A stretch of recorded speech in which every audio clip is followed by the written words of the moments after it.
Commerce तुम्हें परिणाम में आप सभी लोगों का बहुत बहुत स्वागत, वंदन, अभिनंदन। मेरे प्यारे युवा साथियों, जैसे कि फिस्कल पॉलिसी में हमने पिछली 2 क्लासों में यह जाना कि फिस्कल पॉलिसी क्या होती है, कौन इसको बनाता है, क्या इसके ऑब्जेक्ट होते हैं, और इसको समझने के लिए बजट के हमने टर्म्स को समझा कि रेवेन्यू बजट क्या होता है, कैपिटल बजट क्या होता है, revenue receipts, revenue expenditure and capital receipts, capital expenditure क्या होता है। आज हम जानेंगे इस बात को कि जो बजट तैयार किया जाता है उस बजट में डेटा कैसे सेट किया जाता है, कौन से ईयर के डेटा इसमें सेट करे जाते हैं, और दूसरा हम लोग ये जानेंगे टाइप्स ऑफ डिफिक्ट, जो घाटा होता है वो घाटा कितने प्रकार का होता है। साथियों, जो प्यार, जो स्नेह, जो मोटिवेशन आप लोग मुझे दे रहे हैं इस रूप में कि आपको वीडियो बहुत अच्छी लगती है, कमेंट डालते हैं आप लोग, ये मेरे लिए निश्चित ही प्रोत्साहन का काम करती है। और मेरा ऑब्जेक्ट ही है, उद्देश्य यही है कि आप लोगों को नया नया ज्ञान मैं दे सकूं, जितना भी मेरे पास ज्ञान है वो सब आपको समर्पित कर सकूं। चलो साथियों, आगे चलते हैं, पढ़ते हैं। अगर आपने पीछे क्लास नहीं देखी है तो उनको ज़रूर देख लीजिएगा, सिस्टम से देखिएगा। और मॉनेटरी पॉलिसी के रूप में आरबीआई का टॉपिक चल रहा है, बस उसमें 1-2 दिन के अंदर ही आपके जो है मॉनेटरी पॉलिसी के टूल्स चलेंगे, वो बड़े इंपॉर्टेंट है, तो उसको भी आप लगातार देखते रहिए, दोनों आपस में इंटरकनेक्टेड हैं। तो set of data in union budget की बात करें तो जो वित्त मंत्री ये जो बजट पेश करती हैं उसमें जो डेटा लिया जाता है डियर स्टूडेंट्स, उसमें 3 ईयर्स का डेटा लिया जाता है, 3 साल का डेटा उसमें लिया जाता है। जैसे सपोज़ करो कि इस बार बजट जो पास हुआ वो फरवरी 2020 को आया, ठीक है ना, 1 फरवरी 2020 को आया। जब मोदी सरकार थी या मोदी सरकार से जो पहले सरकारें थी वो बजट जो है उनमें 1 मार्च को आया करता था। और जो हमारे यहाँ क्योंकि फाइनेंशियल ईयर 1 अप्रैल से 31 मार्च तक होता है, तो उस कंडीशन में क्या होता था कि 1 मार्च को उन्होंने बजट पास किया और फिर उसको 1 अप्रैल से फॉर्मुलेशन करना होता था। तो इसे 1 फरवरी यूँ किया गया क्योंकि 1 मार्च को अगर कोई बजट पास किया गया तो 1 महीने में उसको फॉर्मुलेशन करने में, उसको नीचे तक अप्लाई करने में इतना कम समय होता था कि 1 मार्च से 31 मार्च तक जो है प्रॉब्लम होती थी, जिसके कारण से सभी सरकारी कामों में देरी होती थी। सरकारी कामों में सब लोग जानते ही हैं कि देरी होने का कारण जो है वो यही था कि फंड्स रिलीज़ नहीं होते थे, पास नहीं होते थे, जिसके कारण से काम देर होते चले जाते थे। इसी कारण से मोदी सरकार ने पहल की और ये बजट को 1 महीना पहले लेकर आए। 1 फरवरी को अब ये बजट पास होते हैं। बजट को 1 फरवरी यानी जो पहला संडे को छोड़ दिया जाता है, उसको छोड़ के जो पहला दिन होता है उसमें बजट पास किया जाता है।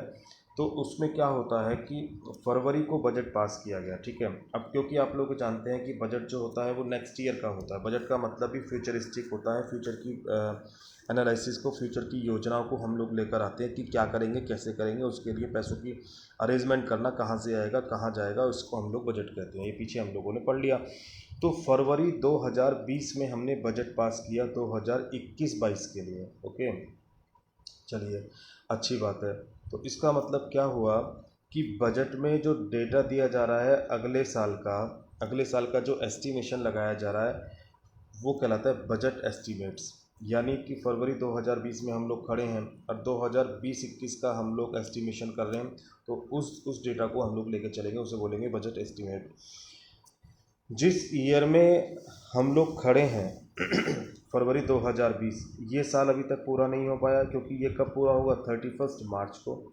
तो हम लोग कैसे इसका डेटा देंगे, डेटा ये भी हमारे पास नहीं हो सकता है।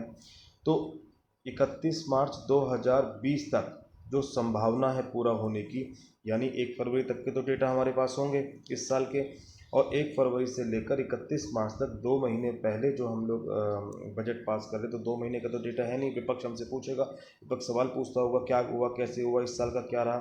तो 2 महीने का एस्टीमेट लगा लिया जाता है और उसके जब आंकड़े पेश किए जाते हैं, उसके जब डेटा पेश किए जाते हैं, तो उसको हम लोग बोलते हैं प्रोविज़न एस्टीमेट। यानी जैसे 2019-20, ठीक है ना, 1 फरवरी 2020 को हुआ तो 1 अप्रैल 2019 से लेकर 31 मार्च 2020 तक के डेटा देने, जबकि हम खड़े हैं 1 फरवरी 2020 में, तो 2 महीने का ये जो एस्टिमेशन लगाया जा रहा है, एस्टिमेट लगा के जो डेटा दिया जा रहा है उसको बोलते हैं प्रोविज़न एस्टिमेट। पार्लियामेंट में ये जो है सब रिकॉर्ड देना होता है, डेटा देना होता है। अब जो पिछले साल का डेटा है वो तो कंप्लीट हो चुका है, वो तो हो चुका है बिल्कुल 2018-19 का, तो उसको हम लोग बोलते हैं एक्चुअल डाटा। क्या था क्या हुआ, इसके बारे में टोटल जानकारी दे दी जाती है, उसको बोलते हैं एक्चुअल डाटा। तो ध्यान रखना है स्टूडेंट्स कि जब भी कभी बजट पास किया जाता है बजट में, तो उसमें 3 ईयर्स के डेटा को शामिल किया जाता है। फ्यूचर में जो पेश करे जिसके लिए, उसको बजट एस्टिमेट कहते हैं। इस साल में 2 महीने या 3 महीने का जो रह गया उसको लगा के जो डेटा दिया जा रहा है उसको प्रोविजन एस्टिमेट कहते हैं, और जो पीछे का डाटा होता है उसे एक्चुअल डाटा कहते हैं। आई होप आपको क्लियर हो गया होगा। चलिए अब इसमें हम लोग पढ़ते हैं डिफिक्ट। डिफिक्ट क्या होता है? देखिए, ये तो श्योर मान लीजिएगा कि कोई भी गवर्नमेंट ऐसी नहीं होती है कि जो ये कहती हो कि हमारी जो है इनकम ज़्यादा होंगी और जो रिसिप्ट्स हैं वो रिसिप्ट्स और इनकम जो है कम होंगी, एक्सपेंडिचर ज़्यादा होंगे। बजट का मतलब ये होता है कि बजट जो है हमेशा ज़्यादा किया जाता है, पब्लिक के लिए ज़्यादा खर्च किया जाता है। तो जहाँ भी कहीं आप लोगों के रिसिप्ट्स कम होते हैं और एक्सपेंडिचर ज़्यादा होते हैं तो समझ लीजिएगा कि डिफिक्ट शुरू हो जाता है। यानी डिफिक्ट का मतलब सीधा सीधा समझ लीजिएगा कि जितनी भी प्राप्तियाँ हो रही हैं और जो एक्सपेंडिचर का डिफरेंस है, रिसिप्ट्स और एक्सपेंडिचर का जो डिफरेंस है, उस डिफरेंस में एक्सपेंडिचर आपके ज़्यादा हों, रिसिप्ट्स आपके कम हों, तो वो आपका डिफिक्ट कहलाता है। तो कॉमन सेंस की बातें हम अकाउंट्स में भी पढ़ते हैं इस बात को स्टूडेंट्स, की लॉस बराबर जो होता है वो कब आता है कि जब आपकी सेल जो है कम हुई हो और परचेज आपकी ज़्यादा हुई हो, यानी आपने पैसा ज़्यादा खर्च किया हो, कमाया कम हो, है ना, रिसिप्ट्स कम हुआ हो। यही चीज़ यहाँ पर है। डिफिक्ट का मतलब क्या है कि आपने खर्चा ज़्यादा करा है और मिला आपको कम है। तो ये जो घाटे हैं इसको बोलते हैं घाटा। टाइप्स ऑफ डिफिक्ट्स हम लोग एनालिसिस करेंगे। तो इसमें सबसे पहला है कि कई तरह के होते हैं बजट डिफिक्ट्स। कई बार पूछा जा रहा है बजटीय घाटा। ठीक है, बजटीय घाटा क्या होता है स्टूडेंट्स? टोटल एक्सपेंडिचर में से टोटल रिसिप्ट्स घटा दीजिएगा। टोटल एक्सपेंडिचर मीन्स समझ रहे हैं आप लोग? टोटल एक्सपेंडिचर का मतलब revenue expenditure plus capital expenditure, दोनों तरह के एक्सपेंडिचर होने चाहिए। माइनस कर दीजिए टोटल रिसीप्ट्स। टोटल रिसीप्ट्स का मतलब समझ लीजिएगा revenue receipts students plus capital receipts. Total का मतलब दोनों तरह के। ओके, तो वो हमारा क्या कहलाता है? बजट घाटा। बहुत ही सिंपल है, टोटल एक्सपेंडिचर में से टोटल रिसीप्ट्स घटा दीजिएगा। टोटल एक्सपेंडिचर मतलब रेवेन्यू और कैपिटल एक्सपेंडिचर, और टोटल रिसीप्ट्स का मतलब रेवेन्यू और कैपिटल दोनों रिसीप्ट्स हो गया। ठीक है, दूसरा होता है फिस्कल डिफिक्ट्स, राजकोषीय घाटा। ये रियल होता है और इसी को हम लोग आगे पढ़ेंगे डिफिक्ट ऑफ फाइनेंस के नाम से। राजकोषीय घाटा क्या होता है स्टूडेंट्स? टोटल एक्सपेंडिचर में से, टोटल एक्सपेंडिचर का मतलब revenue expenditure plus capital expenditure, इन दोनों के एक्सपेंडिचर को जोड़ दिया गया तो वो क्या बन गया? Total expenditure. टोटल एक्सपेंडिचर में से सिर्फ रेवेन्यू रिसिप्ट्स अगर घटा दी जाए, सिर्फ राजस्व यानी आयगत प्राप्तियाँ घटा दी जाएँ, ठीक है ना, रेवेन्यू राजस्व प्राप्तियाँ घटा दिया जाए तो उसको हम लोग बोलते हैं फिस्कल डिफिक्ट। ठीक है ना, यानी इसमें से आप लोगों ने कैपिटल वाला अलग कर दिया, सिर्फ रेवेन्यू वाला रखा, तो उसको हम लोग बोलते हैं फिस्कल डिफिक्ट। बहुत से लोग इस किताबों में लिखा हुआ है डिसइन्वेस्टमेंट को अगर इसमें जोड़ दिया जाता है तो फिस्कल डिफिक्ट होता है, तो वो भी हो सकता है। डिसइन्वेस्टमेंट का मतलब हमने पहले बताया था कि गवर्नमेंट जब अपनी एसेट्स को, अपनी कंपनियों को ये कोई हिस्सेदारी बेच देती है तो 2% 3% उससे जो पैसा अर्न करती है, जो पैसा कमाती है, उसको डिसइन्वेस्टमेंट बोलते हैं। तो अगर ऐसे लिखा मिले तो इसको सही कीजिएगा, नहीं तो इस तरीके से। तो fiscal deficit is total expenditure minus revenue receipts. Next होता है आपका प्राइमरी डिफिक्ट। प्राइमरी डिफिक्ट का मतलब हो गया fiscal deficits minus interest. Fiscal deficit का मतलब क्या हो गया? फिस्कल डिफिक्ट अभी ऊपर निकाला आपने, total expenditure minus revenue receipts. तो फिस्कल डिफिक्ट्स में से इंटरेस्ट को घटा देंगे। इंटरेस्ट का मतलब सरकार ने जो इंटरेस्ट दे रखा है, आरबीआई से ले रखा है, फॉरेन कंट्री से ले रखा है, आईएमएफ से ले रखा है, वर्ल्ड बैंक से ले रखा है, जो भी इंटरेस्ट देती है गवर्नमेंट वो माइनस कर दिया जाता है, तो उसको हम लोग प्राइमरी डिफिक्ट बोलते हैं, प्राथमिक घाटा बोलते हैं। ठीक है ना, ध्यान रखने के प्राथमिक घाटा। फिस्कल घटाने की बात में डिफिक्ट 4000 है, इसमें से -500 करेंगे तो आप ये ना समझें कि जो है ये 4000 में से 500 क्या 3500 हो जाएगा। नहीं, फिस्कल डिफिक्ट ऑलरेडी डिफिक्ट है, माइनस में है, तो 4000 में माइनस का, उसमें से 500 माइनस करना है, तो इसलिए 4500 का डिफिक्ट हो जाएगा। यहाँ पर आपको कन्फ्यूज होने की जरूरत नहीं है, इसलिए मैंने एग्जाम्पल के तौर पर यहाँ पर लिख दिया है। ठीक है, तो 3 तरह के घाटा आपको समझ में आए, बजट घाटा, राजकोषीय घाटा, प्राथमिक घाटा। ठीक है, आफ्टर इट जो आता है आपके पास नंबर 4 रेवेन्यू डिफिक्ट। ठीक है ना, रेवेन्यू डिफिक्ट आयगत घाटा। रेवेन्यू जैसे कि नाम से क्लियर हो रहा है, रेवेन्यू डिफिक्ट, तो रेवेन्यू में रेवेन्यू एक्सपेंडिचर में से रेवेन्यू रिसिप्ट्स घटा दीजिए। सॉरी गलत हो गया ये, रेवेन्यू रिसिप्ट्स कर लीजिएगा यहाँ पर। रेवेन्यू एक्सपेंडिचर में से रेवेन्यू रिसिप्ट्स घटा दिया जाता है, तो उसको हम लोग क्या बोलते हैं, रेवेन्यू डिफेक्ट। नाम से ही क्लियर हो रहा है। नेक्स्ट आ रहा है आपका ERD, इफेक्टिव रेवेन्यू डिफेक्ट। ये कॉन्सेप्ट अभी आया है।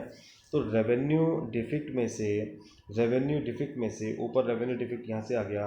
रेवेन्यू डिफेक्ट में से revenue expenditure which were done in the form of grant for creation in of capital asset, यानी कि कोई रेवेन्यू डिफेक्ट केंद्र सरकार ने जो रेवेन्यू डिफेक्ट निकाला उसमें से कोई ग्रांट अगर केंद्र सरकार ने राज्य सरकार को दी है, ठीक है, तो वो उसमें से अगर माइनस कर दिया जाए, कैपिटल एसेट्स को बनाने के लिए दी है, वो उसमें से माइनस कर दिया जाए तो वो रेवेन्यू डिफेक्ट आ जाता है।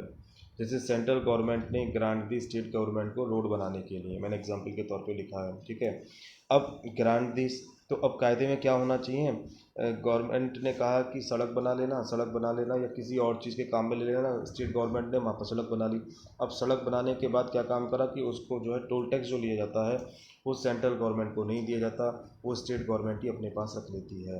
तो ये इनकम, क्योंकि यहाँ पैसा तो गया सेंट्रल गवर्नमेंट से, लेकिन स्टेट गवर्नमेंट ने अपने कामों में लेके और उससे इनकम खुद कमाने लगा, तो इसलिए इसमें से माइनस कर दिया जाता है रेवेन्यू डिफिट में से ऐसा रेवेन्यू एक्सपेंडिचर जो सेंट्रल गवर्नमेंट ने स्टेट गवर्नमेंट को दिया हो कैपिटल एसेट्स को बनाने में और उससे कोई भी इनकम सेंट्रल गवर्नमेंट को ना हो रही हो, उसे हम लोग बोलते हैं effective revenue defect. And current, ये आपका हो गया कि करंट अकाउंट डिफेक्ट।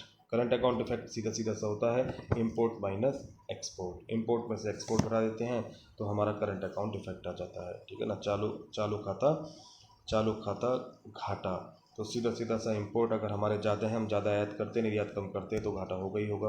तो आई होप आपको घाटे की सारी बातें समझ में आ गई होंगी। पीछे क्लास ज़रूर देखते रहिएगा, कल हम बहुत अच्छा पॉइंट डिस्कस करेंगे आप लोगों से। धीरे धीरे सब आपको क्लियर होता चला जाएगा। 1 to ऑल जानकारी आपको होने वाली है कॉम्पिटिटिव एग्ज़ाम की भी और ट्रेडिशनल क्लासों की भी। अगर आपको वीडियो अच्छी लगती है तो लाइक और कमेंट जरूर डाला करें, अपने दोस्तों में शेयर किए जिससे ज़्यादा से ज़्यादा लोग इसका लाभ उठा सकें। खैर, आपका दिन शुभ हो, भविष्य मंगल हो, इस कामना के साथ कल फिर आपसे पुनः मुलाकात करेंगे। बहुत बहुत धन्यवाद।